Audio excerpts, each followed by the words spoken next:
próximo assunto dessa virada de ano vai ser falência das estatais, falência da Petrobras, falência do Banco do Brasil, falência da Caixa Econômica Federal, falência da incompetência do BNDES, que empresta dinheiro para a Argentina enquanto milhões de brasileiros passam fome. Então o pessoal do Bolsonaro, ao invés de ficar apenas gritando, tem uns que gritam tanto, tem um que vem do Rio Grande do Sul que ele berra, como se diz o ditado lá no Rio Grande do Sul, se berro salvasse porco, ele não morria sangrando, não é verdade, Bom Gasto? Então não adianta ficar gritando desse jeito, grita como se fosse o grito fazer a verdade, mas a verdade está aqui. O déficit no governo Bolsonaro foi de 800 bilhões de reais. Eu também quero tratar aqui hoje deste debate sobre o orçamento no Brasil, as políticas públicas para o nosso povo e o chamado déficit, que aliás é histórico no Brasil. Eu chamo a atenção dos deputados e deputadas, do povo brasileiro de maneira geral, sobre qual foi o déficit deixado pelo governo Bolsonaro nas contas públicas.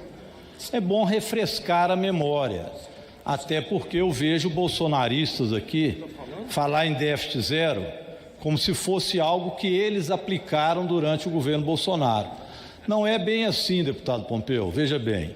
O déficit histórico sem precedentes deixado por Bolsonaro nas contas públicas chegou perto de 800 bilhões e complica a vida do governo Lula. Isso no início do governo Lula já chamava a atenção do déficit deixado pelo governo Bolsonaro. E esse déficit foi deixado por vários fatores. Um deles é que eles tinham cheque em branco durante o processo de pandemia e gastaram mal. Gastaram com cloroquina, gastaram com uma série de questões que não era para ser aplicado na defesa do povo brasileiro naquela época. Manda tirar essa fala agora. Mas tinha um cheque branco dado, inclusive, pela Câmara de Deputados naquele momento.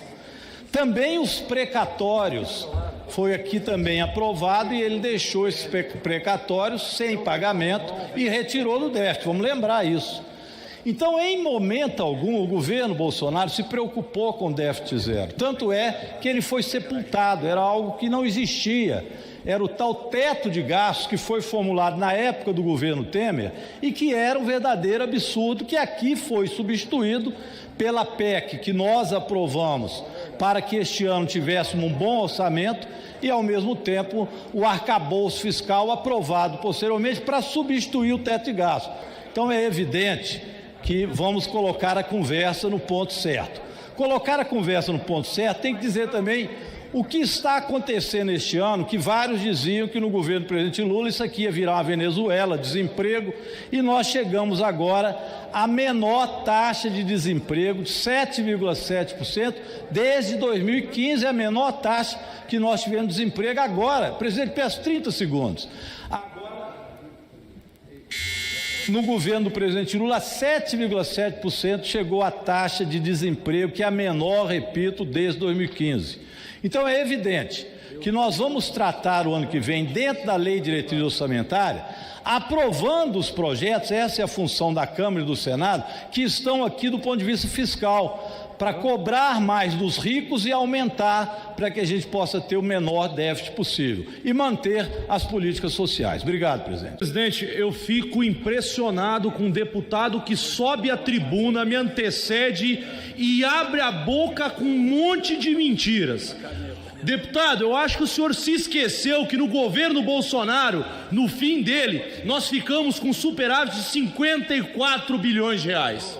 Eu não sei de onde o senhor está tirando tanta ladainha para vir aqui mentir nessa casa, porque a única coisa que o PT e a esquerda sabe fazer é mentir, é enganar as pessoas. O governo Lula é o pior governo da história do Brasil. Eu quero fazer o contraponto de duas falas que eu já ouvi aqui nessa tarde. A primeira é que a impressão que dá, eu já falei uma outra vez sobre isso, é que o calendário parou no dia 30 de dezembro de 2022, porque foi o dia que o presidente pegou o voo para os Estados Unidos. Porque alguns parlamentares falam aqui de um Brasil que já não existe mais. O Brasil que voltou para o mapa da fome, o Brasil que estava com a inflação crescendo, esse Brasil ficou para trás. E eu ouvi aqui também dizendo que a troca do técnico piorou o time. Eu vou dizer o seguinte: nós estávamos com o pior técnico possível, e agora nós temos um técnico que não só está montando uma boa equipe, montou uma boa equipe, mas é uma equipe que está entrosada com a torcida, ou seja, com o povo brasileiro. O time está jogando tão certo que a inflação está caindo, o desemprego está caindo, os preços, olha, pelo 5º mês consecutivo, os preços dos alimentos caem no Brasil. A inflação desacelerando. Até os juros que o Banco Central insiste em manter altos começaram a cair.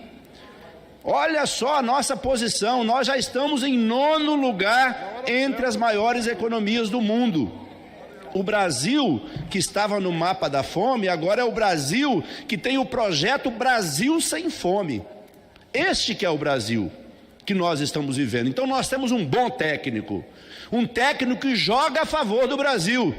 Nós tínhamos um técnico que jogava contra o povo brasileiro, que deixava o povo sem vacina, que não tinha nenhuma condição de dialogar com os outros líderes mundiais. Eu vou repetir aqui na tribuna o que disse, preste atenção, o ex-presidente francês Sarkozy.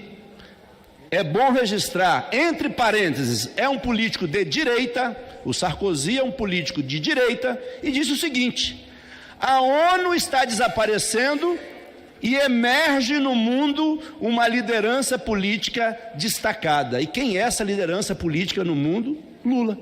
Quem disse isso não foi um parlamentar de esquerda, não foi um partido político, foi o ex-presidente da França, Nicolas Sarkozy, um político de direita, que reconhece a ascensão da liderança do presidente Lula no plano internacional. Me parece que vocês estão falando de um Brasil que ficou parado no dia 30 de dezembro. Eu não vou me cansar de dizer que o Brasil, o mandato passado, não acabou no dia 31, acabou no dia 30. Então eu acho que nós precisamos continuar nessa linha de um Brasil inclusivo, de um Brasil democrático e de um Brasil que olha para a sua gente, para as famílias, com amor, com carinho e com políticas públicas para melhorar a vida daqueles que sofreram muito nos últimos anos.